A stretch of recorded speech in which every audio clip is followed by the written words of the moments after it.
Good morning बच्चों, कैसे हैं आप सब।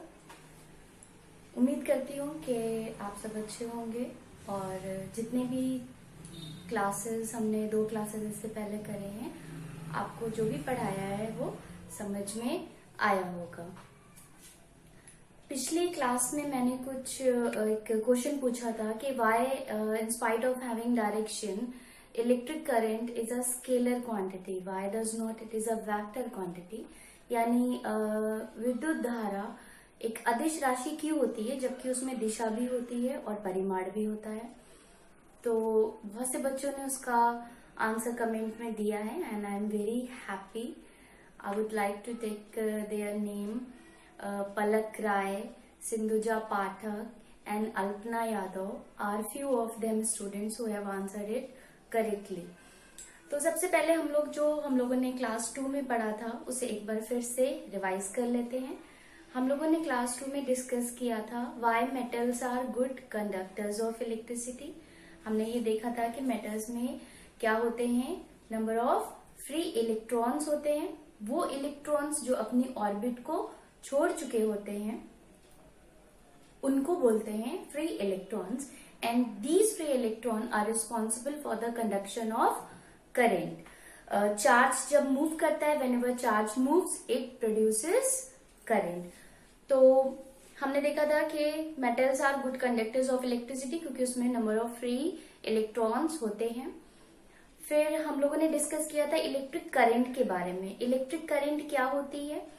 Electric current, the speed of charge is called electric current, means the rate of flow of charge is called electric current। Charge जब चलता है तो वो जिस स्पीड से चल रहा है, यानी कि कितने टाइम में कितना चार्ज चला, ठीक है।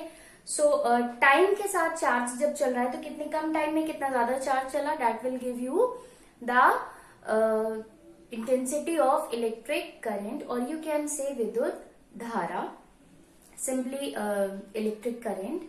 और इलेक्ट्रिक करंट में ही मैंने आप लोग को बताया था कि इसका सिंबल ऑफ रिप्रेजेंटेशन होता है कैपिटल आई और इसकी एसआई यूनिट होती है एम्पियर।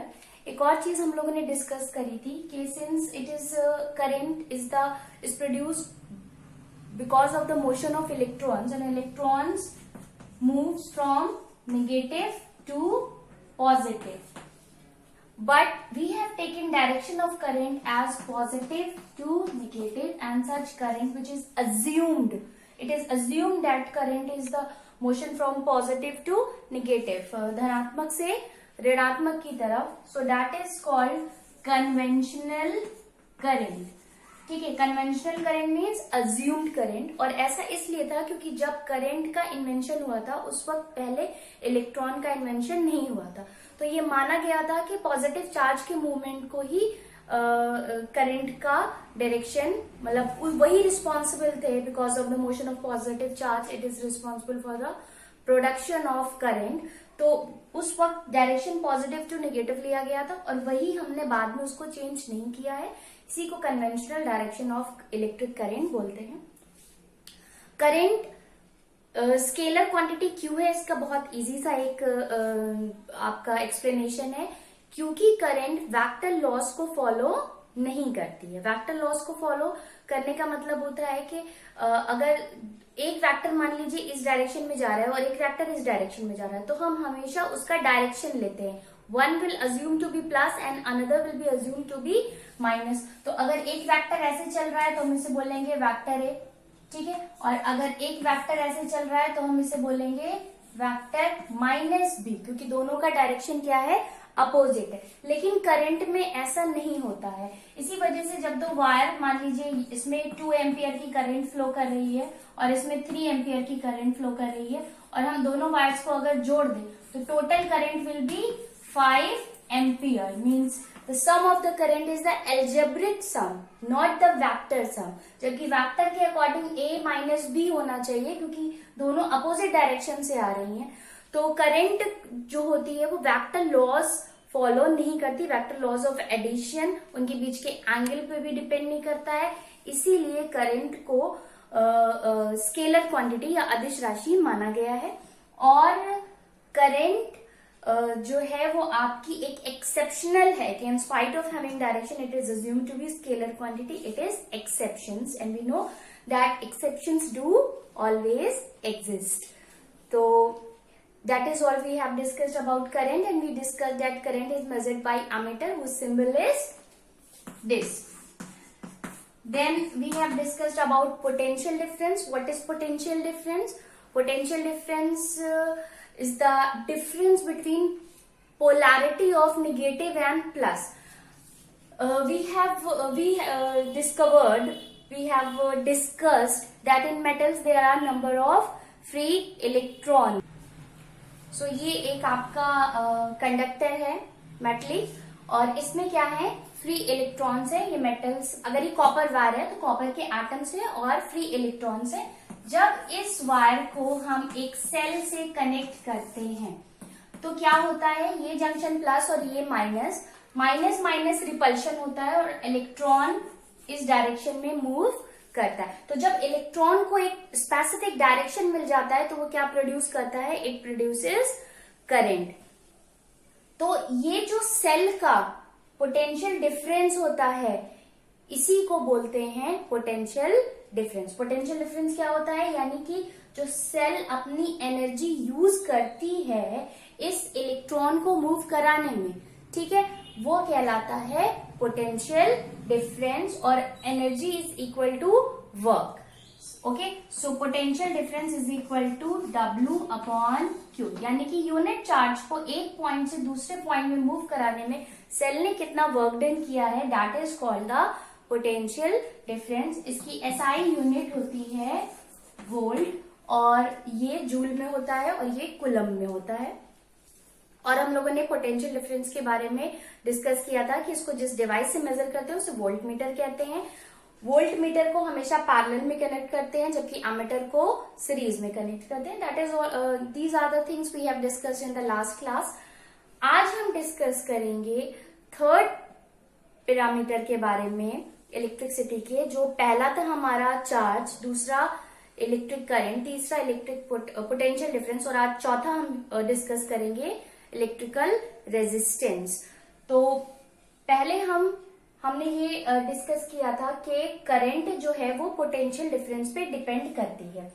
अगर हमने पोटेंशियल डिफरेंस क्रिएट किया तभी करंट प्रोड्यूस होगी, क्योंकि जब पोटेंशियल डिफरेंस हम यहाँ पे प्रोड्यूस करेंगे, एक सेल लगाएंगे सर्किट में, तभी इलेक्ट्रॉन एक पर्टिकुलर डायरेक्शन में मूव करेगा. अदरवाइज इलेक्ट्रॉन रैंडमली मूव करता है, और जब रैंडमली मूव करता है तो उसका कोई एक डायरेक्शन नहीं होता है और वो करंट कंस्टिट्यूट नहीं करता है. तो cell is the device which is used to create potential difference, and due to potential difference electron has a particular direction and it moves in a particular direction, so it produces current. But the fact is that is current only depends on potential difference, nothing else. Let us discover this answer. इस answer को हम ढूंढते हैं. तो अभी तो हमने ये देखा कि जब पोटेंशियल डिफरेंस अगर जीरो हो जाए तो करंट भी जीरो हो जाएगी.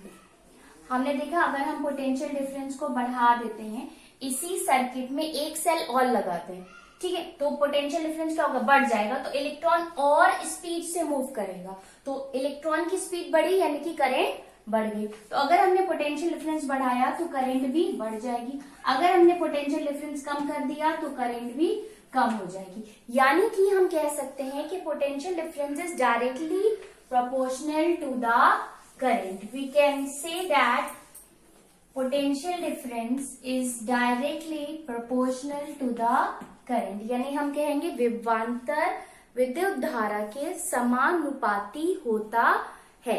समानुपाती का मतलब हुआ कि ये बढ़ रहा है तो ये भी बढ़ रहा है, ये घट रहा है तो ये भी घट रहा है, ये जीरो तो ये भी जीरो, ठीक है, direct relation.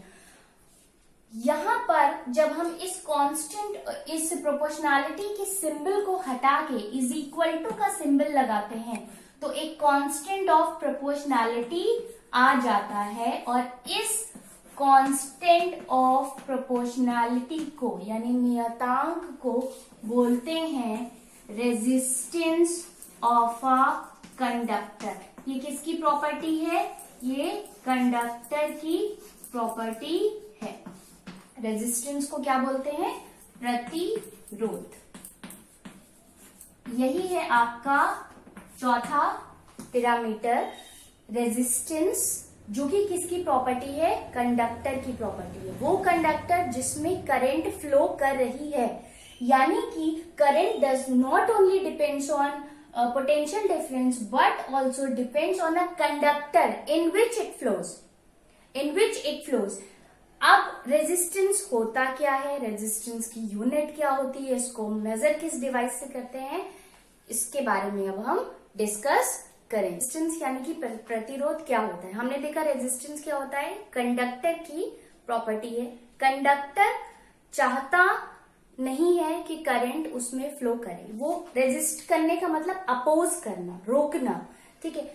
Resistance is the property of a conductor due to which conductor opposes motion of charges or flow of current। तो करंट को कंडक्टर अपोज करता है, प्रतिरोध करता है, ठीक है, प्रतिरोध करता है कि मैं तुम्हें नहीं आने दूंगा।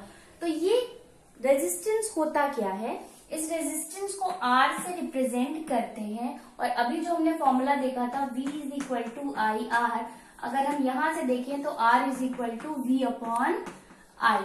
V का मतलब पोटेंशियल डिफरेंस जो कि वोल्ट में होता है और करंट एम्पियर में होती है।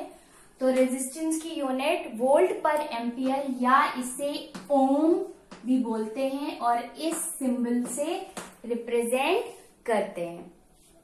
इसको ओम क्यों बोलते हैं, क्योंकि जो अभी हमने ये फॉर्मूला इन्वेंट किया था V is equal to I R, ये होता है ओम्स लॉ। अभी मैं ओम्स लॉ भी आपको बताऊंगी, उसके बारे में आऊंगी। पहले आपको रेजिस्टेंस प्रैक्टिकली होता क्या है ये समझा दूं। देखिए, हमने डिस्कस किया कि किसी भी कंडक्टर में एटम्स होते हैं और मतलब अगर ये कॉपर का कंडक्टर है तो उसमें कॉपर के एटम होंगे और फ्री इलेक्ट्रॉन्स होते हैं। अब जब हमने इसके अबाउट यहाँ पर एक सेल लगाई तो इस माइनस ने इस माइनस को रिपल किया और इलेक्ट्रॉन मूव किया, चला। अब जब इलेक्ट्रॉन यहां से यहां चला तो इसको रास्ते में क्या मिले, इसको रास्ते में मिले कॉपर के एटम, कंडक्टर के दूसरे एटम्स या दूसरे फ्री इलेक्ट्रॉन्स। तो इनसे क्या हुआ, इसका कोलिजन हुआ, टकराव हुआ। इनसे टकराने की वजह से इस इलेक्ट्रॉन की स्पीड कम हो गई। तो जब स्पीड कम हो गई यानी कि करंट कम हो गई। तो जैसे जैसे इलेक्ट्रॉन मूव करता है वो दूसरे एटम्स और दूसरे इलेक्ट्रॉन से कोलिजन करता है और इस कोलिजन की वजह से, एटम्स और इलेक्ट्रॉन से कोलिजन की वजह से उसकी स्पीड कम हो जाती है और इस तरीके से करंट क्या हो जाती है, कम हो जाती। तो ये कोलिजन ही जो है यही है रेजिस्टेंस, यही है प्रतिरोध, जो कि इलेक्ट्रॉन को आगे चलने पे रोकता है, ठीक है। तो ये हर कंडक्टर की प्रॉपर्टी होती है कि उसके अंदर जो मौजूद दूसरे फ्री इलेक्ट्रॉन्स या जो एटम्स होते हैं वो बाकी के फ्री इलेक्ट्रॉन्स से कोलाइड करते हैं, टकराते हैं, जिसकी वजह से इलेक्ट्रॉन की स्पीड कम होती है और करंट कम हो जाती है। तो resistance is just a collision, ठीक है, collision between atoms of free electron and another free electron. अब हमने कहा कि ये R जो है इसकी यूनिट ओम होती है या वोल्ट पर एम्पियर होती है, लेकिन SI यूनिट जो होती है वो ओम होती है। रेजिस्टेंस को हम जिस डिवाइस से मेजर करते हैं उसे ओम मीटर बोलते हैं। अब हम देखेंगे ओम्स लॉ, ये बहुत इंपॉर्टेंट लॉ है आपका जिसको बोलते हैं ओम्स लॉ। हमारा नेक्स्ट टॉपिक है ओम्स लॉ या ओम का नियम। ओम क्या है, एक साइंटिस्ट का नाम है जिन्होंने ये रिलेशन इन्वेंट किया था that V is directly proportional to I, ठीक है। उन्होंने ये रिलेशन डेवलप किया था और V is equal to I R, जहां पे R था कांस्टेंट ऑफ प्रोपोर्शनलिटी, जिसे रेजिस्टेंस ऑफ अ कंडक्टर बोलते हैं। यही जो ये फॉर्मूला है, this is the mathematical expression of Ohm's law, V is equal to I R. और ये फॉर्मूला बहुत इंपॉर्टेंट है और आप इसको न्यूमेरिकल सॉल्व करने में यूज करेंगे। अगर आपको करंट दी होगी तो इस फॉर्मूले से यूज करके, रेजिस्टेंस दिया है तो आप पोटेंशियल डिफरेंस निकाल सकते हैं, पोटेंशियल और रेजिस्टेंस दिया है करंट निकाल सकते हैं, ये दोनों दिए हैं तो आप R निकाल सकते हैं। तो ये फॉर्मूला आप यूज करेंगे न्यूमेरिकल में और ये बहुत इंपॉर्टेंट रिलेशन है between volt, potential difference, current and resistance. अब ओम्स लॉ का स्टेटमेंट क्या होगा, जैसे बोलते हैं ना state Ohm's law, so the statement of Ohm's law is in an electric circuit the potential difference between 2 points of a conductor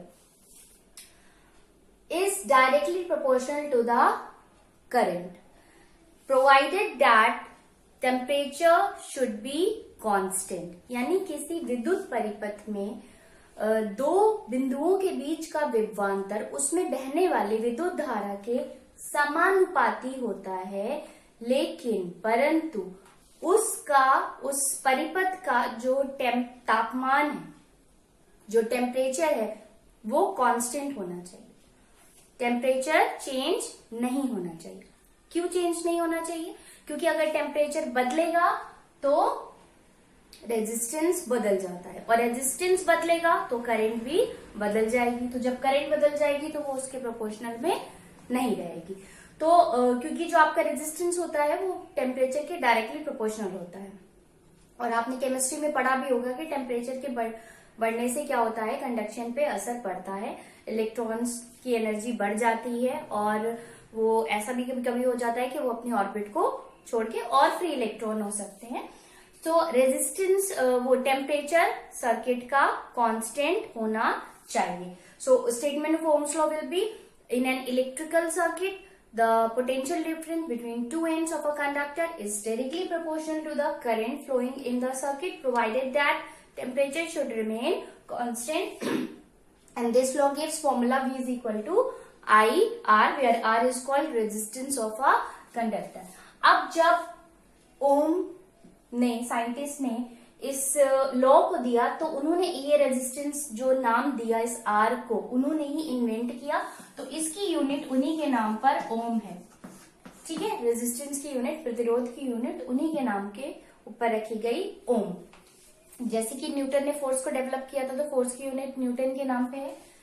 अब अगर इस पोटेंशियल डिफरेंस में और करंट में एक ग्राफ बनाया जाए, अगर पोटेंशियल डिफरेंस और करंट में एक ग्राफ बनाया जाए, ग्राफ प्लॉट किया जाए, तो वो एक स्ट्रेट लाइन मिलती है, और ये स्ट्रेट लाइन शो करती है कि V is directly proportional to I, यानी जैसे जैसे I बढ़ रहा है वैसे वैसे V बढ़ रहा है। दोनों का लीनियर रिलेशन है। तो जहां पर भी दोनों सब एक ही प्रोपोर्शन में बढ़ते हैं वहां पर हमेशा ग्राफ हमें स्ट्रेट लाइन मिलती है। सो अगर कभी ये शॉर्ट क्वेश्चन में पूछा जाता है why we got a straight line when a graph is plotted between potential difference and current, so the answer will be straight line shows that V is directly proportional to I means विभवांतर current के विद्युत धारा के समानुपाती है। अब हम define करेंगे 1 ओम को। ऐसे पूछा जाता है कि 1 ओम को परिभाषित करिए, 1 ओम को डिफाइन करिए। तो हमने अभी क्या देखा कि V is equal to I R, या आप कह सकते हैं R is equal to V upon I। तो अगर वोल्टेज 1 वोल्ट हो और करंट 1 एम्पियर हो तो रेजिस्टेंस कितना होगा, 1 ohm. If voltage is 1, potential difference is 1 volt and current is 1 ampere, then resistance is said to be 1 ohm। तो 1 ohm को हम कैसे डिफाइन करेंगे? If potential difference in a circuit is 1 volt and current passing through the circuit is 1 ampere, then resistance of a conductor is said to be 1 ohm। So if potential difference is 1 volt and current passing through the circuit is 1 ampere, then resistance of a conductor is said to be 1 ohm। यदि किसी विद्युत परिपथ में के दो बिंदुओं के बीच में विभवांतर 1 वोल्ट हो और उसमें प्रवाहित होने वाली धारा 1 एम्पियर हो तो उस परिपथ का रेजिस्टेंस यानी प्रतिरोध 1 ओम कहलाएगा। इस तरीके से हम 1 ओम को डिफाइन करते हैं। अब रेजिस्टेंस का सिंबल क्या होता है? सबसे पहले हम कुछ सिंबल्स देखेंगे। इलेक्ट्रिकल सर्किट में अप्लायंसेस को जब लगाया जाता है तो उसमें अप्लायंसेस को, जैसे अगर आप बल्ब लगा रहे हैं तो आप पूरा बल्ब नहीं बना देंगे, आप फैन लगा रहे हैं तो फैन नहीं बना देंगे। उनके एक सिंबल्स होते हैं, प्रतीक होते हैं, उन्हें हम देखेंगे। अगर रेजिस्टेंस को हमें सर्किट में दिखाना है तो ये रेजिस्टेंस का सिंबल होता है, आर से हम रेजिस्टेंस को रिप्रेजेंट करते हैं। ये सिंबल होता है वेरिएबल रेजिस्टेंस का, ये या इस तरीके से वेरिएबल रेजिस्टेंस का, यानी कि जिसकी वैल्यू चेंज हो सकती है। ये जो रेजिस्टर है, ये रेजिस्टर क्या है, अगर हम सर्किट में एक ऐसी डिवाइस लगाएं जो करंट को रेजिस्टेंस ऑफर करे तो वो कहलाएगा रेजिस्टर। ठीक है, वो क्या कहलाएगा, रेजिस्टर।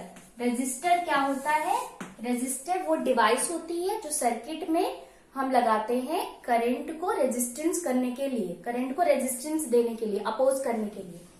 तो इसकी वैल्यू फिक्स होती है। अगर ये है आपका 10 ओम का तो ये कांस्टेंट है, ये चेंज नहीं होगा। लेकिन जो वेरिएबल रेजिस्टेंस है, जैसे कि रियोस्टेट है, धारा नियंत्रक है, या उसको बोलते हैं रेजिस्टेंस बॉक्स, ठीक है, प्रतिरोध बॉक्स या धारा नियंत्रक, जिसे रियोस्टेट बोलते हैं। तो ये क्या करते हैं, ये वेरिएबल होते हैं। वेरिएबल होने का मतलब इनकी वैल्यू आप सर्किट के अंदर ही चेंज कर सकते हैं। उसको सेलेक्ट करके आप उसकी वैल्यू सर्किट में चेंज कर सकते हैं। तो ये दोनों सिंबल कितने किसके होते हैं, वेरिएबल रेजिस्टेंस के होते हैं। बल्ब का सिंबल ये होता है, इलेक्ट्रिकल बल्ब। अगर आप स्विच को दिखा रहे हैं तो ये आपका स्विच का सिंबल होता है, ओपन स्विच। ठीक है, ये आपका ओपन स्विच यानी खुला हुआ स्विच, और ये है आपका क्लोज्ड स्विच। ओके, फिर ये होता है आपका, ये तो आप पढ़ ही चुके हैं, एमीटर का सिंबल होता है, और ये आपका वोल्ट मीटर का सिंबल होता है। ठीक है, तो ये सारे सिंबल्स थे जो इलेक्ट्रिकल अप्लायंसेस के हम किसी भी सर्किट में बनाते हैं।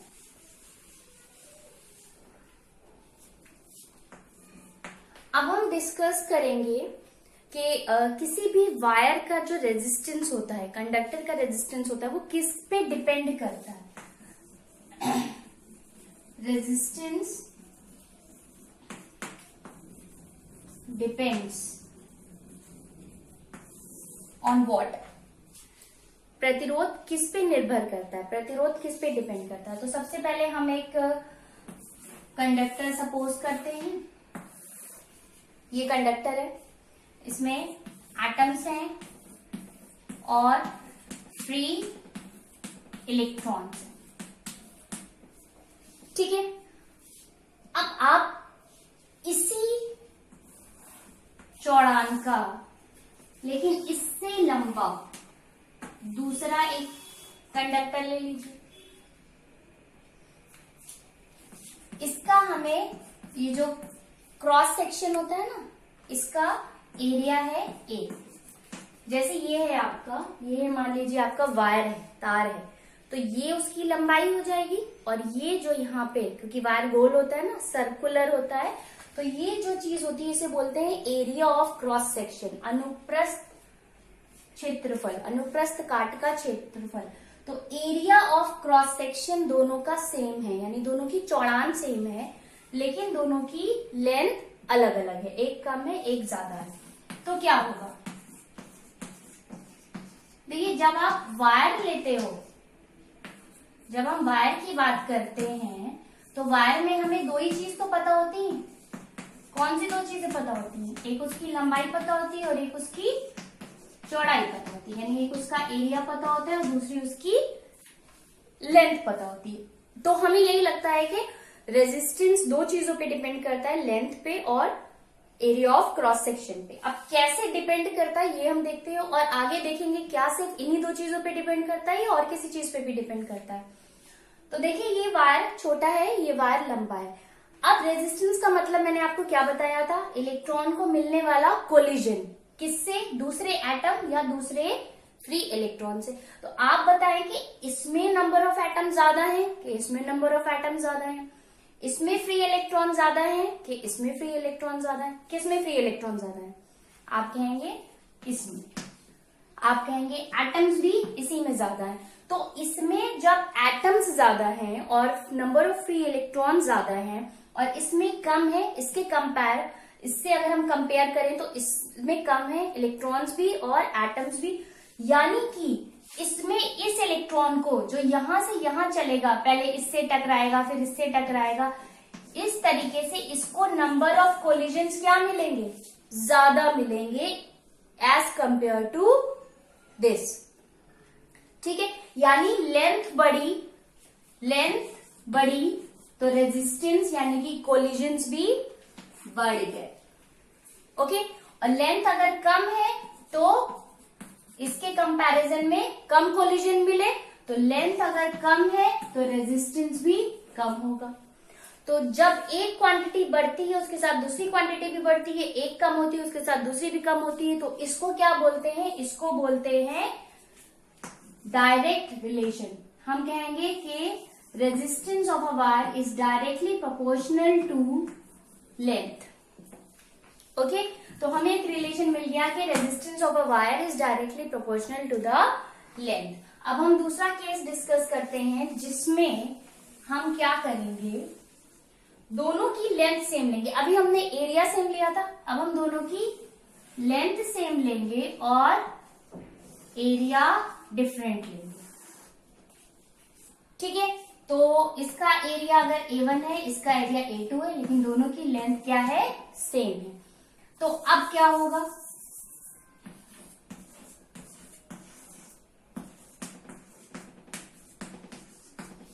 अब क्या होगा? जब एरिया कम है तो कोलिजन ज्यादा मिलेंगे, या जब एरिया ज्यादा है तो कोलिजन ज्यादा मिलेंगे? जब एरिया ज्यादा है तो कोलिजन्स कम होंगे, क्योंकि इलेक्ट्रॉन क्या करेगा, यहाँ पे इसके सामने एटम है तो ये इस तरफ से मूव कर जाएगा, इधर से मूव करेगा और यहाँ से मूव करके इधर पास हो जाएगा।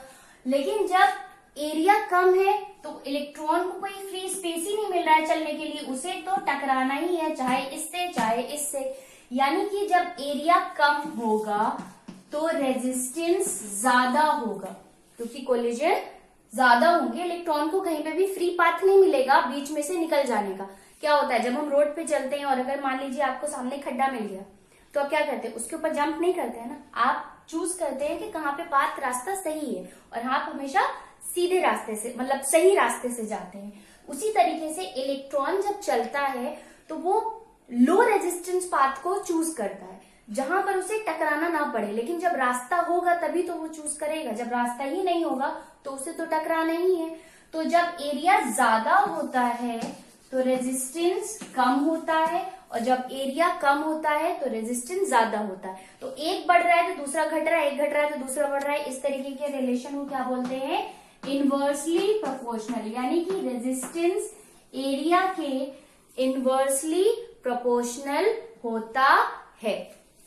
R is inversely proportional to A. Okay, तो इन दोनों को अब हम ज्वाइन करते हैं। आई होप कि आप लोगों को इस एग्जाम्पल से बहुत अच्छे से समझ में आ गया होगा। अब हम इन दोनों इक्वेशंस को अगर ज्वाइन कर लें तो R is directly proportional to L upon A। ठीक है, अब अगेन इस कांस्टेंट ऑफ प्रोपोर्शनैलिटी को हटा के हम इज इक्वल टू का साइन लगाएंगे, तो यहां पर एक कांस्टेंट आएगा। इस कांस्टेंट को बोलते हैं कांस्टेंट ऑफ प्रोपोर्शनैलिटी, को बोलते हैं रेजिस्टिविटी। क्या बोलते हैं? रेजिस्टिविटी या प्रतिरोधकता। ओके, इसको बोलते हैं हिंदी में प्रतिरोधकता और इंग्लिश में रेजिस्टिविटी, जो होता है कांस्टेंट है, और ये ग्रीक लेटर होता है जिसे बोलते हैं रो। इसको क्या बोलते हैं? इसको बोलते हैं रो। ठीक है, ये ग्रीक लेटर होता है जिसको रेजिस्टिविटी बोलते हैं। ये रेजिस्टिविटी क्या होती है, चलिए वो तो हम नेक्स्ट वीडियो में डिस्कस करेंगे, नेक्स्ट क्लास में डिस्कस करेंगे रेजिस्टिविटी के बारे में। आज मैंने आप लोगों को ओम्स लॉ बताया, रेजिस्टेंस के बारे में बताया, और ये बताया कि रेजिस्टेंस किस पे डिपेंड करता है। अब आप देखिए, आपने यहां से क्या देखा, resistance not only depends on length, not only depends on area, but also depends on some another thing which is called resistivity. तो ये रेजिस्टिविटी क्या होती है और रेजिस्टेंस पे कैसे डिपेंड करता है, ये हम नेक्स्ट क्लास में डिस्कस करेंगे। और इसके साथ रेजिस्टेंस टेम्परेचर पे भी डिपेंड करता है, टेम्परेचर के डायरेक्टली प्रोपोर्शनल होता है, यानी टेम्परेचर बढ़ेगा तो रेजिस्टेंस भी बढ़ेगा, टेम्परेचर कम होगा तो रेजिस्टेंस भी कम होगा। इसके साथ मैं आप लोगों को एक चीज और बताना चाहूंगी। मान लीजिए कि ये आपका एक सर्किट है और इसमें एक रेजिस्टेंस लगाया R, जिसकी वैल्यू है 10 ओम। तो ये 10 ओम फिक्स्ड है। इस रेजिस्टेंस को आप कहीं पर भी लगाइए, ये 10 ओम ही रहेगा, इसकी वैल्यू चेंज नहीं होगी। अब आप इसके अराउंड एक सेल लगा दीजिए और इस सेल का पोटेंशियल डिफरेंस है 5 वोल्ट। तो ये सेल का पोटेंशियल डिफरेंस 5 वोल्ट है, तो ये 5 वोल्ट ही रहेगा, ये भी चेंज नहीं होगा, यानी ये भी कांस्टेंट है। यानी कि ये इस पे डिपेंड नहीं कर रहा है, ये इस पे डिपेंड नहीं कर रहा है। कौन दोनों पे डिपेंड कर रहा है? दोनों पे डिपेंड कर रहा है करंट। दोनों पे क्या डिपेंड कर रहा है? करंट। और फॉर्मूला है हमारे पास Ohm's law, V is equal to I R, I is equal to V upon R. V की वैल्यू 5 और R की वैल्यू 10, यानी करंट इज 0.5 एम्पियर। ठीक है, तो I think it is not visible in the black board. V is equal to 5 volt, so I is equal to V upon R, 5 upon 10 और 0.5 ampere. So current comes out to be 0.5 ampere. Means current depends on voltage and resistance both. और इसी तरीके से यही formula use करके हम क्या करेंगे? न्यूमेरिकल्स को सॉल्व करेंगे। तो आज हमने जितना भी डिस्कस किया है रेजिस्टेंस के बारे में, रेजिस्टेंस होता क्या है, उसकी यूनिट्स और ओम्स लॉ, और नेक्स्ट टॉपिक में, नेक्स्ट क्लास में हम लोग रेजिस्टिविटी के बारे में, प्रतिरोधकता के बारे में डिस्कस करेंगे। उसके साथ ही बहुत सारे क्वेश्चंस आए थे कि मैम एग्जाम्स कब होंगे, एग्जाम्स का क्या कोर्स है। देखिए बच्चों, आप लोग एग्जाम का टेंशन लिए बिना पढ़े, it's a request from my side. जब हम किसी चीज का टेंशन लेते हैं ना, तो फिर वो चीज दिल से नहीं हो पाती है। आप अभी आपका काम क्या है, जितना आपका समर वेकेशन से पहले जितना भी सर ने आपको पढ़ाया था उसको आप अच्छे से पढ़ें, पढ़ चुके हैं तो दोहराएं, नहीं पढ़ा है तो उसको पढ़ें, लर्न करें, समझें। अगर आप साइंस में ये होता है, अगर आप फैक्ट्स को समझेंगे तो आपको आराम से याद हो जाएगा, लेकिन अगर आप समझेंगे नहीं, रटेंगे, तो वो आपको याद नहीं होगा। So what ever sir has completed before summer vacation, go through it, learn it. If already learned, revise it. And now whatever is going on, तो अब तो वीक में एक ही वीडियो है, तो उतना प्रेशर नहीं होगा आप पे पर सब्जेक्ट का। तो जो भी आ रहे हैं आपके वीडियोस, उनको पढ़ें, उनके बारे में लिखें। आज के वीडियो के साथ मैं आपको PDF नोट्स दे रही हूँ, उसको कॉपी करें और उसको कॉपी करने के बाद समझे। देखिए मैं जितना भी समझाया गया आपको सब समझ में आ रहा है कि नहीं आ रहा है, और फिर उसको आप लर्न करें। ठीक है, तो अभी आप इस तरीके से स्मूथली रन करिए। जितना आपका पढ़ाया जा चुका है या जितना पढ़ाया जा रहा है उसको आराम से बिना टेंशन के पढ़िए। वैसे भी आपका 10th क्लास है, आपका बोर्ड एग्जामिनेशन होना है, तो आपको बोर्ड के हिसाब से अपनी तैयारी रखनी है। बोर्ड के हिसाब से अगर आप तैयारी रखेंगे, होम एग्जामिनेशन कभी भी हो, आपको कोई फर्क नहीं पड़ेगा, आप उसको आराम से फेस कर लोगे। ठीक है, तो आप अपने बोर्ड के हिसाब से अपनी तैयारी करिए, आराम से बिना टेंशन के समझ समझ के पढ़िए, याद करिए। एग्जाम जब भी होगा आपको बहुत पहले उसके बता दिया जाएगा। ऐसा नहीं है कि एक हफ्ते पहले बताया जाएगा कि कल एग्जाम है, आपको काफी टाइम पहले बताया जाएगा और उससे पहले आपको रिवाइज कराया जाएगा। ठीक है, आपके जितने भी प्रॉब्लम्स होंगे वो सॉल्व किए जाएंगे। तो आप एग्जाम का भी टेंशन और प्रेशर ना लें। कंडीशन क्या है सबको पता है, किसी से छुपा नहीं है, सबके घर में न्यूज़पेपर आता है, सब न्यूज देखते हैं, everyone is aware. First time हुआ है ऐसा तो कुछ सीरियस ही होगा। तो फर्स्ट टाइम इस तरीके से हम लोग पढ़ रहे हैं, तो आप लोग बिना टेंशन लेके, कहने का मतलब सिर्फ इतना है, बिना टेंशन लेके पढ़िए। अभी तो हो सकता है कि बोर्ड भी कोर्स कम करे, तो आप ये भी नहीं कह सकते कि पढ़ें कि ना पढ़ें, बोर्ड में कम। आप अपना आराम से पढ़िए, जितना आपको पढ़ाया जा रहा है उतना आप पढ़िए, लर्न करिए बिना टेंशन के। जब एग्जाम होंगे उसकी पूरी आपको तैयारी दी जाएगी, प्रिपरेशन की, रिवीजन होगा, sleep without taking any tension, practice, study well, be safe and happy.